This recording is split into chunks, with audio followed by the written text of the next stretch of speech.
I know what you're here for. You want those Bahamut deck lists, don't you? Well, I got this crazy book over here that's just full of Bahamut, so sure we're gonna find some lists in here, right? Let's take a look.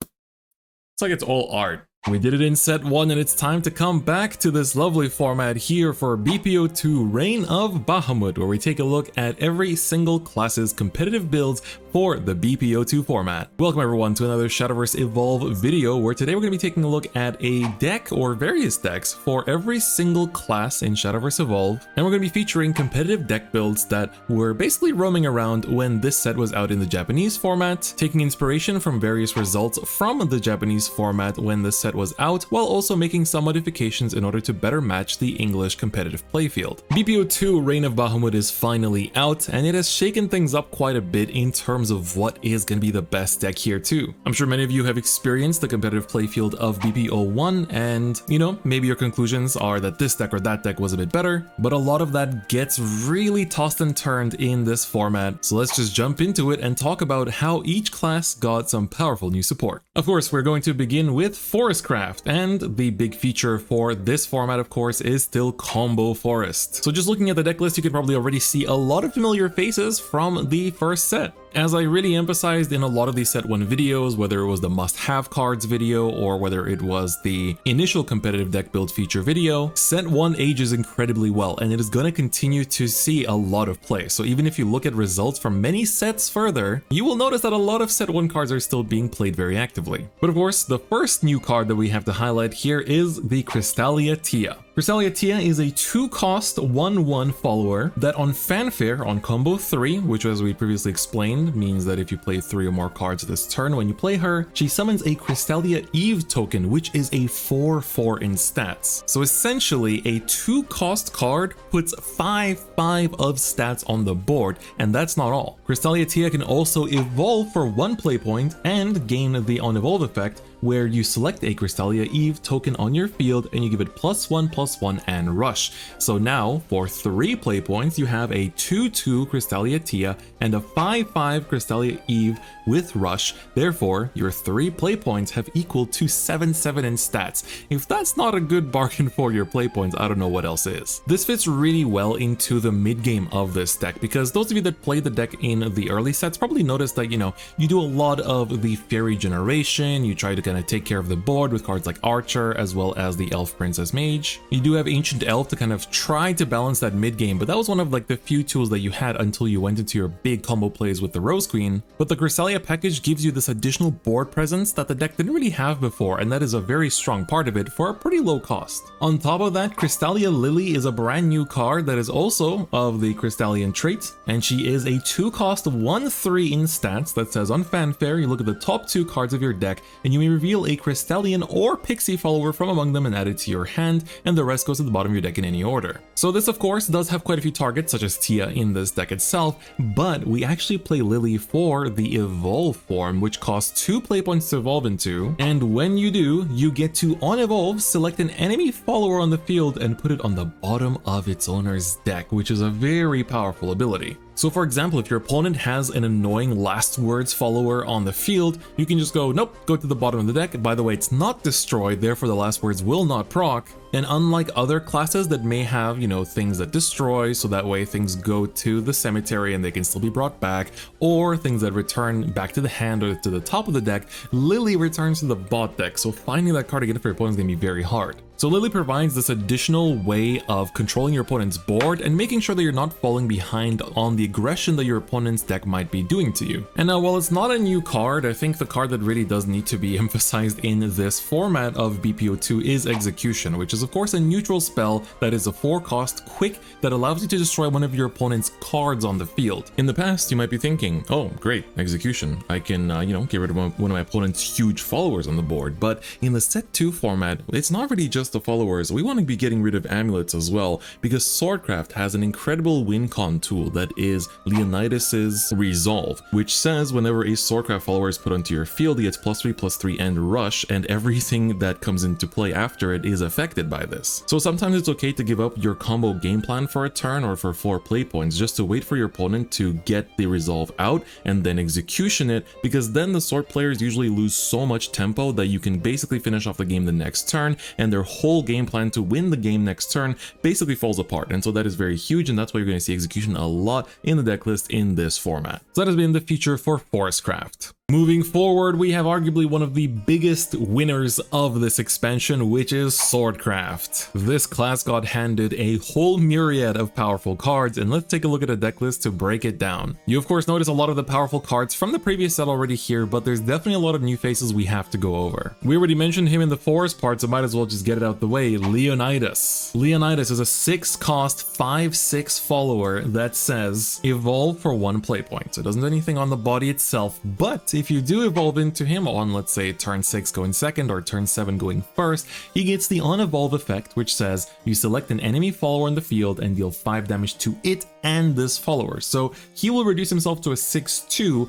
but that is because of his last words, which is you summon a Leonidas's Resolve token. Leonidas's Resolve is an 8 play point amulet, which is also a commander trait, that says whenever a Swordcraft follower is put onto your field, you give it +3/+3 and rush. This means that anything that comes into play will get that +3/+3 as long as it belongs to Swordcraft. If you use Floral Fencer to suddenly just, fill your board full of tokens, they will all get +3/+3. You play a Quick Blader as a 1/1 storm, now it's a 4/4 storm. Do keep in mind that neutral followers will not get this buff, so do think about that carefully. But even if you want to play like Gem Staff Commander to search yourself one of your other powerful cards, you can just trade it off the board immediately against one of your opponent's big followers and then play that strong card immediately after. Leonidas is a very powerful card, and it basically has shaped the entire format around it, which is why everyone is trying to play execution in order to get rid of the resolve. But that's not all. We also have Alexander, which is an incredibly powerful 6-cost 5/9 in stats follower. Alexander says he has Rush and Assail, which allows him to attack your opponent's non-engaged followers, and he has the very powerful effect of during your turn, whenever this follower deals combat damage, you refresh it,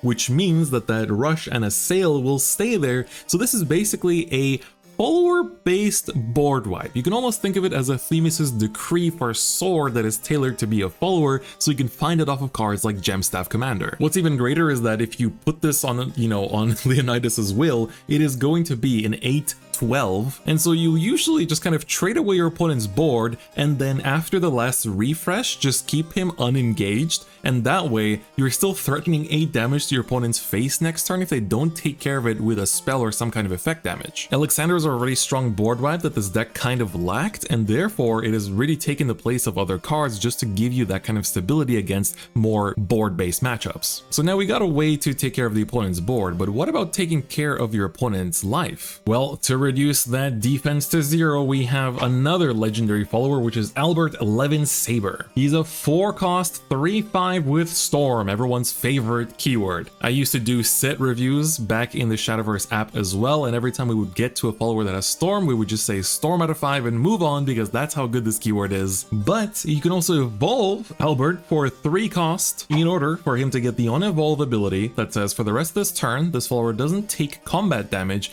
and the strike effect that he refreshes himself, but of course only once per turn. So on his own, he is 6 damage to your opponent's leader, but again, if you put this on a Leonidas's will, it is going to be 12 damage from just 1 card for essentially 7 cost. This is incredibly powerful, and a lot of the early set days were determined by Albert swinging in for 12 damage. You'll have to learn how to play around this as well, because he doesn't take combat damage. Of course, Albert is not immune to execution either, so do whatever it takes to take care of Albert's damage, otherwise he's gonna come in rushing to your face. We're still not done with the new cards though. Emilia is one of my personal favorites. She's one of my personal favorite side games characters, period, and so I'm very happy to see her in Evolve as well. So Emilia Silver Paladin is a commander follower that is a 4-cost 3/3 that says Fanfare. You choose one of the 2 following effects. The first one allows you to select a follower that costs 3 play points or less in your hand and put it onto your field, and the second allows you to select an enemy follower in the field and deal it 4 damage. So for example, if let's say you go first and you have like a Gemstaff Commander in hand, you can just play it out for free and search another follower. But if your opponent has something really annoying on the board, you can take out an opponent's follower for 4 damage instead. Alternatively, going second, hand, you can play Amelia for 4 cost and then use the first ability to play a Floral Fencer and then evolve that Floral Fencer with an evolve point in order to already fill up 4 cards on your board for 4 cost. Amelia just allows you to get ahead really well, and I personally love this card so much, and I feel like she is a must auto-include in Swordcraft in this format. And then, in case there was not enough consistency in this deck already through Maid Leader and Gemstaff Commander, Avenblader comes into the field as a 4/4/4 commander that evolves for 1 play point, and she says, on evolve, she becomes a 5/5, and you can search your deck for up to 2 officer followers, reveal them, and add them to your hand. This is an excellent going second turn 4 play, or a turn 5 going first play, where you can effectively just search out, for example, your Maid Leaders, you can search out your Floral Fencer as well, your Novice Trooper, your Quick Bladers. There's so many strong officers in this deck, and so just playing 2 copies in the main and 1 in the evolve deck is excellent because you get to target them out. But things don't end there, because a lot of the old cards also got a huge buff in this set too. Swordsman is a 1 play point 2/1 that you probably didn't really see too much in set 1, but he has a very powerful effect where he's able to make your opponent's followers become engaged. What's really important about this is that Leonidas needs to swing into something and, essentially get destroyed to trigger his last words. So oftentimes you want to play Leonidas together with the Swordsman in order to basically engage one of your opponent's followers while being able to take out something that is unengaged with Leonidas's effect damage, and then swing into something that's engaged in order to trigger the last words in order for the resolve to pop out as well. On top of that, Aurelia is really good in this format as well, because now with the Leonidas's resolve, she is not just getting +2/+2 from her own buff, but she's essentially getting +5/+5 and rush, which she already had. But don't forget that she also has Assail as well as Ward, or if your opponent has 3 or more cards on the field. Now you may be wondering, why is that Lucifer in here? I mean, what is that actually doing? And that is a card that is included as a meta call in this list. This is actually one of the winning lists from one of the Grand Prix events in Japan,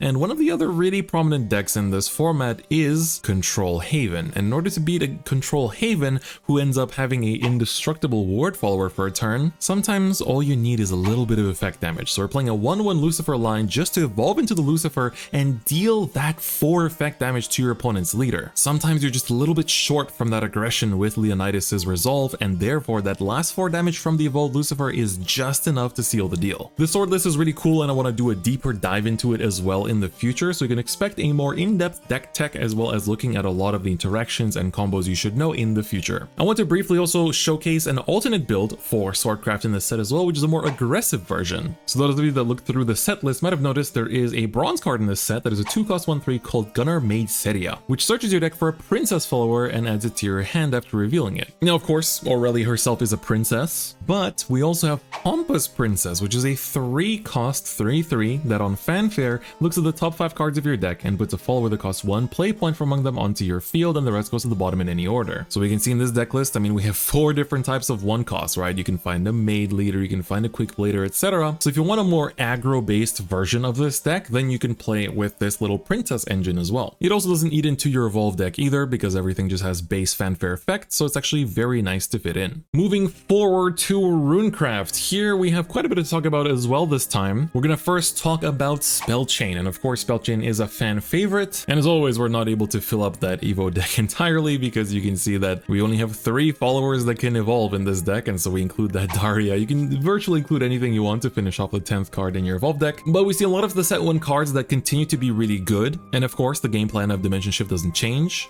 Daria herself I wanted to feature as well, but I think that Daria will shine a lot more in future sets, so I would say hold on for that. Daria is still a really good card to pick up in this set, and I'll talk about that in a different video, but I wanted to showcase what Spellchain competitive deck lists look like in this era. I would argue the biggest inclusion for this deck was actually a neutral card, which is that sweet Surefire Bullet. Surefire Bullet is a 2-cost neutral spell that I will tell you right now, with the power of the future after crossing many dimensions with Dimension Shift, is going to be played in a lot of decks and a lot of classes for a very long time to come, so you definitely want to pick it up. But it's a quick for 2 costs that allows you to select an enemy follower in the field and deal it 3 damage, but if it's evolved, it deals 4 damage instead. And this is just a perfect inclusion into this deck. You get an easy way to take care of the board that isn't just Angelic Snipe anymore, and on top of that, it takes care of your opponent's evolve followers really well too. The other really nice inclusion to have as a one-of spell is the Witch Bolt, which is a 3-cost spell that lets you select an enemy follower in the field to deal it 5 damage, and if you have an evolved follower on the field, you draw a card.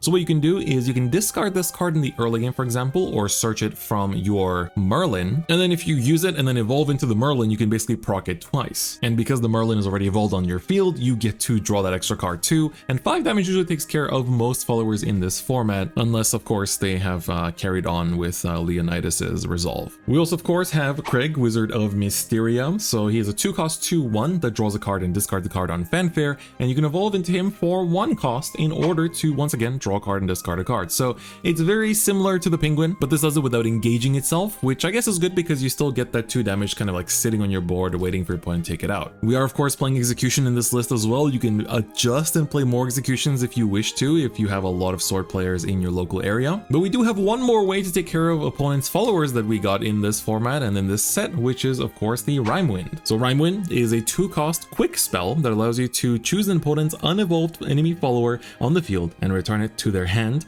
and on spell chain 10 you put it on top of their deck instead. So this is huge if your opponent starts swinging in with something unevolved to your face, such as a Tsubaki, but do keep in mind that you cannot target evolved followers for this, so you have to make sure that you don't play it when they attack with an evolved follower. But it's just a huge way to take care of some of the big combat damage that you might be facing against some of these decks. There's also a variant of spell chain that we saw pop up during this format in Japan, which does not include Merlin. So some of you, might be feeling that Merlin is a bit hard to pick up because of course every single Rune player wants to have her. So you can see a variation of the deck list here where we see a lot of the similar cards being played too, but basically you can fill up, of course you don't get to search out your spells as much, so you do have to play some of them in more higher quantities. But we see the inclusion of, for example, Reina, which you can play as a 1 or a 2 up here. We can see 2 in the evolved deck because unfortunately there just aren't enough cards in the main deck to fill up for the evolved deck. And again, in those cases, don't feel forced to copy, for example, this Bahamut or the Daria in the previous example. Just play whatever you want. Just make sure the cards that you do play that have evolved versions you do put in the evolved deck. But Dana is a cool little card that says on evolve she becomes a 5/6 that it has Ward, and on evolve recovers X play points, X equaling the number of face-up followers in your evolve deck, and then you turn them face down. So basically you just evolve a bunch with stuff like the Penguin and the Greg, and then you get a bunch of play points back to play more spells, which is pretty nice. And now we do have, of course, one more rune deck that has a very big power-up in this set, which is Earthright. Earthright was already really good in set 1. I think a lot of you going to tournaments definitely felt that. But of course, you got a really powerful new legendary card in this expansion, which is the Pascal. Pascal, the very nostalgic legendary follower, says she's a 4-cost 35 that on Fanfare summons a magic sediment token, so you can create your stacks from nothing if you need to. And she carries 2 different quick effects. So this is again something that's very welcome. Quick effects not just on spells, but also on followers. Her first quick allows you to engage her and perform Earthright to select an enemy follower in the field and give it -2/-2, or you can choose to select another follower on your field and give it +2/+2. So whether it's dealing with your opponent's aggression, for example, when you don't have a board set up, you can just kind of engage her and pay the cost in order to, -2/-2 something, and if a 2/2 follower gets -2/-2, it just gets destroyed. But then if you're also just going for lethal, or you need to get that extra buff just to make sure that the damage lands, you can use her other quick in order to buff up your own followers. Especially if, let's say, you have some followers remaining on the board that can swing into face to seal the deal, you can play Pascal and immediately trigger that second Earthright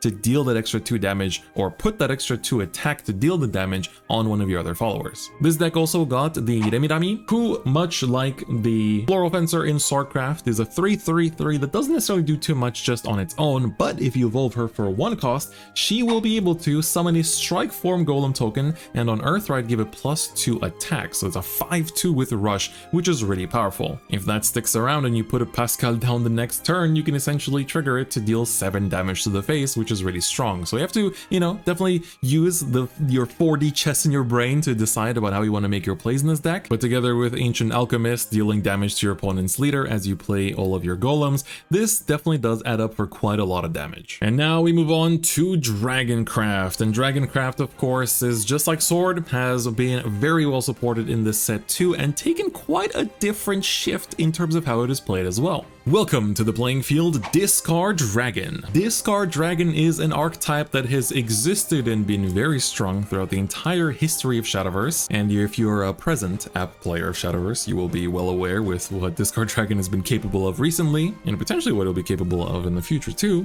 But let's talk about some key cards. I'm sure you're looking at this and you're already seeing some familiar faces like Forte, Dragon Oracle, and Dragon Warrior, etc. But so what exactly makes Discard Dragon discard? Well, let's begin with the legendaries, and the first one we will look at is Dragon Song Flute. This is a 1-cost amulet, which you don't really see that much in Dragon. This says on Fanfare you can pay 3 play points to summon a Hellflame Dragon token and draw a card. So it's pretty cool. It self-replaces itself from hand and creates a 4/3 with Rush on your board. And on top of that, you can engage it and discard a card to put a Hellflame Dragon token into your EX area. But this can only be activated if Overflow is active for you, so do be careful to not activate this too early. So for example, if you play this on 7 play points, you'll pay 4 play points in total to get the Hellflame Dragon token and to draw a card, and then you can play an additional 2 play points to get the Hellflame Dragon out of your EX area at the same time. But that's not all. Dragon Song Flute also says that if it is ever discarded, you can put a Hellflame Dragon token into your EX area for free. So you can, for example, play this card and then use the ability to discard another copy of Dragon Song Flute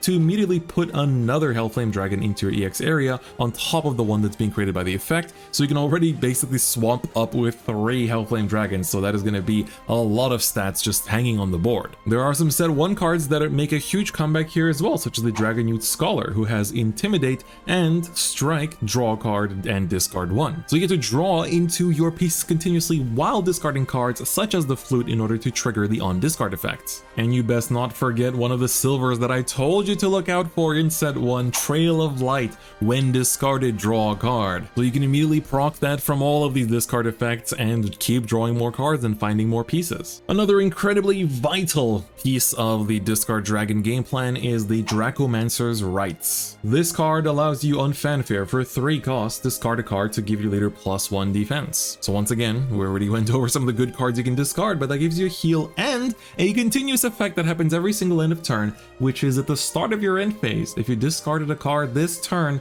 you select an enemy leader or enemy follower on the field and deal it 2 damage. This is very important because essentially starting from your 3rd turn onwards, you can ping 2 damage to your opponent's face every single turn. You can play the Rights on turn 3, play the Flute on turn 4, use the Scholar to ditch cards, and we still have more ways to ditch cards too. I hope you haven't forgotten about one of the most powerful cards from set 1, Shenlong, that draws 2 and discards 1 on Fanfare. But this set also brings about its own strong bronze, which is Dragon Tamer. That says on Fanfare, draw a card and discard a card, and you can evolve it for 1 play point, where then he on evolve discards a card and selects a Wormkin follower in your cemetery and adds it back to your hand. So you ditch a Genesis Dragon early because you don't want to play it for 9 play points. Let me just get that back. What's that? Shenlong? I can get a Shenlong back from my cemetery? Sure thing. And finally, the inclusion of Imperial Dragoon, the 8-cost 6/6 that says on Fanfare, you deal X damage to each enemy leader and enemy follower on the field. X equals the number of cards in your hand, and you discard your hand. So of course, this procs all of your card discard effects, but it also just deals an incredible amount of damage to just seal the deal in case you don't have enough storm damage to win the game. And it also evolves for 1 play point too. On evolve, he says draw 3 cards as a 7/7 that just stares at your opponent menacingly. So Discard Dragon, as you can see, has a lot of tools. It still plays some of the good ramping cards like the Dragon Oracle, and you still play Forte, of course, basically forever because she's one of the greatest sorts of storm damage that you'll ever have. But this gives Dragon something to do in the mid game and some way to take care of your opponent's board, and also that passive damage you get every turn is really huge because it builds up into your lethals very smoothly. I'd like to also show a second version of Discard Dragon where we play a bit more ramp pieces as well. In this version, we have a bit more ways to draw cards. We play things like the Bellringer, we have the Fafnir in here as well to take care of your opponent's board, as well as the Siegfried. But another big inclusion that you'll see in quite a few Dragon deck lists is the Dark Angel Olivia. Dark Angel Olivia is one of the must-have cards, I would say, for neutral this set because she'll be played in a lot of decks for a very long time, where she's a 5/5/5 where in Fanfare you get to choose 2 of her 4 effects to use. One of them gives you an evolve point, another one heals you 3, another one draws you a card, and another one makes your opponent choose a card from their hand and discard it. So this version is also just as strong, but you are playing a bit less of the discard pieces. So your only discard enablers in this deck are basically the flute as well as the Shenlong, but you do have a bit more ways to answer the opponent's board, and you have a little bit more ramp. And don't forget that Erd is a huge way to get rid of your opponent's Leonidas as well. So like I said before, execution and Erd are going to be very huge in this format. Finally, if you don't want to go to the discard dragon playstyle, ramp is always there for you. Ramp will always be good just because there are a lot of heavy to play cost followers available. You can see in this deck list as well, we have the inclusion of the face of the entirety of Cygames universe, Bahamut. I've said this before, but Bahamut and Olivia are basically the faces of Shadowverse and Cygames to me. In Bahamut, while he is a 9 cost 9/9 neutral, at this point he might as well be a Dragoncraft follower. He just fits so well into Dragon, being able on Fanfare to destroy each other follower on the field, including your own, so be careful. And as long as your opponent doesn't have more than 2 followers in the field, he can attack the opponent's leader. But you can also evolve it for 0, which we don't see very often, in order for him to gain the effect to destroy each amulet on the field in case you ever need to, you know, destroy your opponent's Leonidas's resolve. And he becomes an 11/11. So that 11/11 in stats is very threatening, because if your opponent doesn't take care of it somehow, like with an execution or Erd or anything, they are going to be in big trouble. Now we move on to the land of Abysscraft, and Abysscraft has had 2 big decks come out of this format, one being very aggressive, the other one being more controlling. I'm going to show you 2 versions of aggro Abyss. So as you expect, the aggro playstyle includes a lot of 1 cost followers that you can play on turn 1 and keep threatening your opponent's life and game plan as much as possible. We play quite a bit of draw sources such as the Bellringer and the Soul Conversion, but we do have some really strong new inclusions in this deck from this set as well. Vite, for example, is really good. Being able to on strike summon a Forest Bat token, which is a 1/1 token of course, and on evolve for an additional 1 play point, you're able to put another Forest Bat token into your EX area, and on strike he still keeps that Forest Bat summon effect. So he's a great way to just develop your board. Like basically for 3 play points, you get a bunch of Forest Bats, which are just annoying 1/1s for your opponent to deal with. Trig Dullahan is a card from Shadowverse Flame that got into Evolve quite early, which is a 2 cost 3/2 in stats, which is already quite nice by the way, which on Fanfare puts a Ghost token into your EX area, and for Necrocharge 10, you put 3 instead. So Ghosts are of course 1/1s with Storm that get banished at the start of your end phase, but Trig Dullahan just giving you this like, okay, 2 play points, I'm gonna put out these Ghosts, and then next, you know, I can after that just storm 3 damage to the face, is always pretty good even if the ghosts don't stick on the board. Mini Soul Devil is another great 2 cost follower that is a 3/2 in stats, so we like these aggressive stats a lot, who says whenever one of your followers evolves, you deal 2 damage to each enemy leader, which is really huge, right? Because we have quite a few things that can evolve. I mean, hey, even if you go into the Erd to evolve to get rid of your opponent's like Leonidas, you will already get 2 damage to your opponent's face while doing it. And that's not all, because another great follower that evolves was given to us in this expansion, and that is Soul Dealer, who's a 4 cost 6/5 that has Ward and Fanfare to deal 3 damage to your own leader. You might be thinking, why would I want to deal 3 damage to my own leader? I mean, you know what class we're talking about. This is not that bad. But of course, if you evolve it for an additional 2 play points, you also get him to become a 7/6 in stats that on evolve selects an enemy follower on the field, destroys it, and gives your leader X defense back, which equals the selected follower's attack. That's a nice +3/+3 buffed follower you got there from Leonidas's resolve. Don't mind if I get rid of it and heal a bunch of life back, where taking that 3 damage on Fanfare suddenly doesn't really mean anything. So Soul Dealer is an amazing card that was dealt to this class in BPO2 that I highly recommend you play no matter what version of Abysscraft you want to build. Here's a second version of Abysscraft, so in case you don't want to play Soul Dealer, you can play a slight hybrid version, where of course we're playing some of the set 1 cards that give you more outs to discarding your opponent's hand, Path to Purgatory to draw more cards, so you can see this one's going a bit harder on the draw card engines, Phantom Howl of course for more aggressive ghost plays, and you also have Demonic Hedonist, who of course allows you to draw extra cards as long as you have Sanguine active, and by evolving it, you have a 3/3 that on strike deals 1 damage to each leader as well. So I would say this is a bit more of a mid-rangey build for the aggro list, but I think if you can take inspiration and find your perfect list starting from one of these 2, then that would be the best outcome. And finally, I mean, you might be thinking Abysscraft equals Agrocraft, right?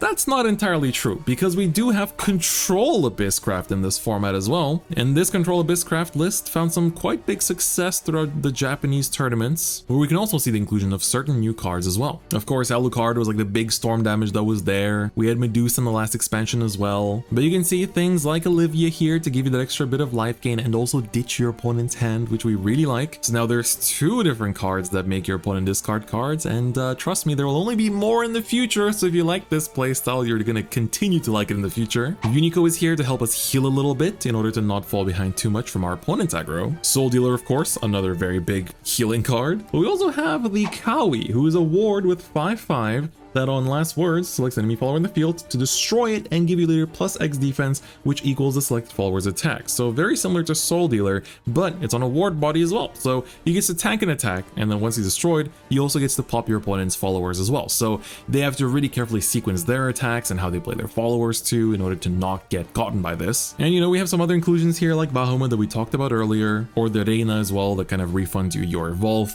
deck, which we can see here is all over the place in this deck. But by being smart in how you play this deck, you'll be able to find success. And we also have the Azazel. Azazel is a 7 playpoint 6/6 that has Bane and Necrocharge 10 that it costs 3 less to play. So you can play it for 4 playpoints if you have 10 or more cards in your cemetery. On Fanfare, it forces each opponent to discard a random card. Would you look at that? The amount of cards that force your opponent to discard keeps increasing. It's almost like this class is starting to become really well known for this, isn't it? But on top of that, you can evolve it for 1 playpoint, so it's a total of 8, which is quite a lot, but again, Necrocharge 10 does reduce that. And on Evolve, Azazel says, change each enemy leader's defense to 10. So in case you were struggling to close out games, you know, it doesn't matter how much they healed in the previous turns, Azazel just puts it all down to 10. Don't forget that if they are below 10, this will also bring them back to 10, so do use it carefully. So that has been it for the Abysscraft class. So if you want to also take the more aggro lists in a more aggressive direction, some people even play Gilgamesh,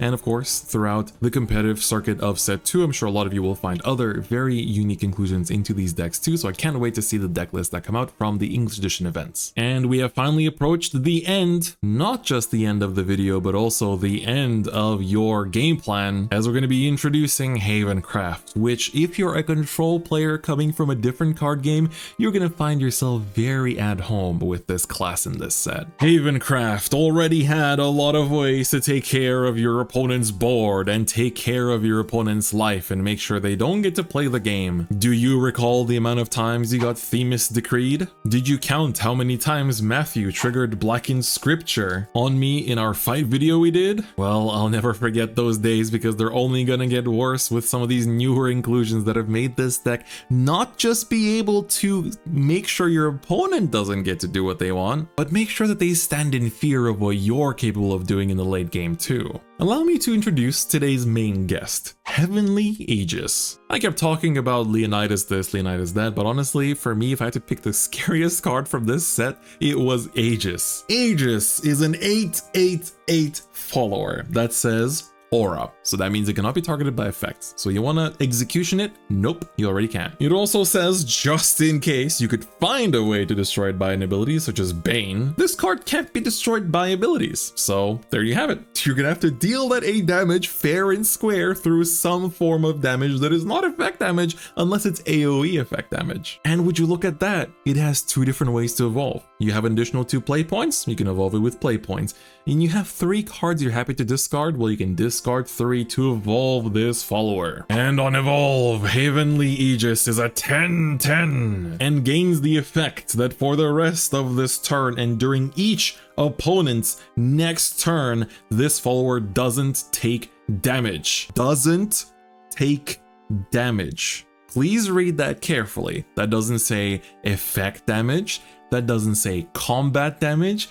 No damage whatsoever. So for the next turn that after this card is played, you will simply have to stare at 10 damage on your opponent's board. Now yes, this does take a while to get to. You have to get to turn 8, and a lot of aggressive decks will try to close out the game before Aegis can land on the board. But in case they don't, you might be thinking, well, so what if they put down the Aegis? I can just keep attacking face. It's not like the Aegis has ward or anything, right? Right? I'm afraid you might be forgetting about this really interesting amulet from the first expansion called Guardian Sun, which for 1 play point selects a follower on your field and gives it ward. What's worse than a 10/10 that can't be destroyed? 10/10 that can be destroyed with ward, I guess. And you can also use Guardian Sun's second ability to pay 2 play points and engage it and put it into the cemetery to select the follower with ward on your field and give it +2/+2. That 10/10 with ward just became a 12/12, I'm afraid. Oh, but come on, like you're introducing these cards, but you're only playing Guardian Sun as a 1-of. Like, surely the chance of drawing into a 1-of, even if you do have Amulet Search in his deck, isn't going to be that high, right? Introducing the other legendary from this expansion, Instatuated Seraph. Players of the app version might remember this as the alternate win condition card, but this is not exactly an alternate win condition, but it's pretty close to it. A 6-cost amulet that cannot be destroyed by abilities. And at the start of your end phase, you put a prayer counter on this card. And by the way, if you want to show your counters, you can just put any dice on it. And then, if this card has at least 4 prayer counters, so essentially if 4 turns have passed, which by the way, this is all happening in your end phase, you then put it into your cemetery and give your leader +10 defense and search your deck for up to 2 cards and put them into your EX area. Those cards cost 0 play points to play. Imagine that. Turn 6, you play Seraph. Then it gains a counter. Turn 7, gains its second counter. Turn 8, it gains its third counter. Turn 9, it gains another, and we all know that this deck can go to turn 9. You then go, Instatuated Seraph's effect. I will now heal back to 10, even if you are on 1 life for your opponent trying to finish the game. As long as you have 1 left, you go back to 11. Now you get to search for 2 cards that get to be played for 0 play points. What should we search? Oh, I know. Aegis and Guardian Sun sounds pretty good. And so next turn you set up that same scary scenario that we talked about earlier, and you didn't even have to have them in hand. Now I know it sounds like I'm hyping it up and I'm like, you know, just going crazy about this, but trust me, this deck is really strong if put in the right hands. Emphasis on that though, because I also played this deck quite a lot at the time and I definitely didn't play it as well as my opponents did. But now you're thinking, okay, well we have to survive till turn 8, you're saying things like turn 9, I mean, come on dude, that's not realistic. What if I don't draw my Aegis? Well, we have a new silver in this set called Radiance Angel that for 4 cost is a 3/4 with Fanfare, draw a card and carries ward, and if you evolve it for 1 play point, you also get to heal 2, which helps you to not just draw your pieces and find other spells to prolong the game, but also just heal back your own defense. There just so happens to be a really good neutral spell that's been added in this set that we talked about in Rune that is really good here too to take care of your opponent's board as well. And speaking of good neutral cards, Unico helps you heal as well, so why not just include that too? So as you can see, the Aegis deck is very powerful. I hyped this up on social media, I've been talking about it a lot, but this deck is strong. It is hard to pilot, so it's not like anyone can just pick it up. You know, you can't give it to your 2-year-old cousin and just tell them, hey, can you play Aegis and then like Guardian Sun and then make my opponent feel bad? They're gonna probably look at you confused and start crying. But if you are a more experienced player or you prefer this kind of control playstyle, then this combined with the amazing cards from set 1 is a perfect fit. And you can even take it in a different way too. So I showed you one variant of the list, but here's a second one that found a lot of success in the Grand Prix events in Japan, where again we see the 3 Aegis, 1 Seraph, 1 Guardian Sun included, but there's another fan favorite card from set 2 included in this, which is Kaguya. Kaguya is a 5-cost 4/4 that on Fanfare selects an amulet that costs 3 play points or less in your hand and puts it onto your field. So of course you can see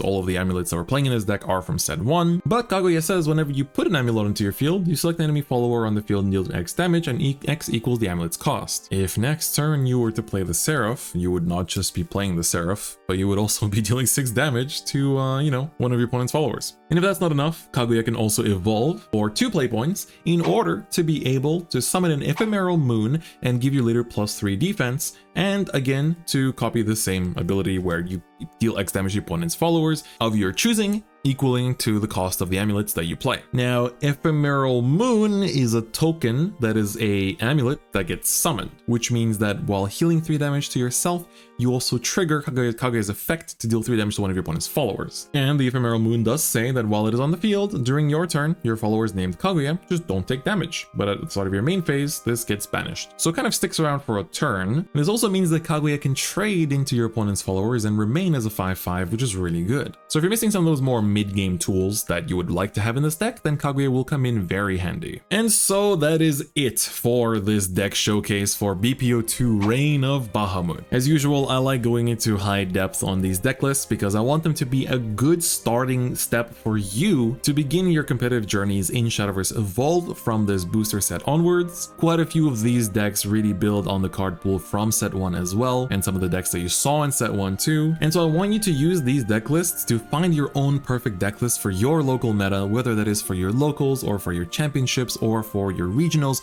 or if you've qualified for worlds, maybe start playtesting for that already too. BPO2 brings a lot to the game, and in my opinion, this is an amazing format to be playing, so I highly recommend that all of you engage in competitive play in this format, and I highly recommend picking up this set too, because a lot of these cards will remain played for a very long time. We just talked about Aegis, and I can tell you from the future here, past set 6, we are still playing Aegis in our Havencraft decks. But with that, dear viewers, I would like to thank you very much for tuning in. If you'd like to find more information for set 2, you can find it in the description below. All the deck log links for the decks will also be included, so you can take a look at them at your own pace. And of course, feel free to come back to this video whenever you need it in order to freshen up on your knowledge of set 2 decks. But with that, that is going to be it for me today. If you liked the video, please do give it a like, and if you haven't already, please do subscribe, as I'll be putting out a lot of very exciting Shadowverse Evolve content too. But otherwise, that is going to be it for me today. Thank you so much for watching, and I'll see you guys next time. Bye bye.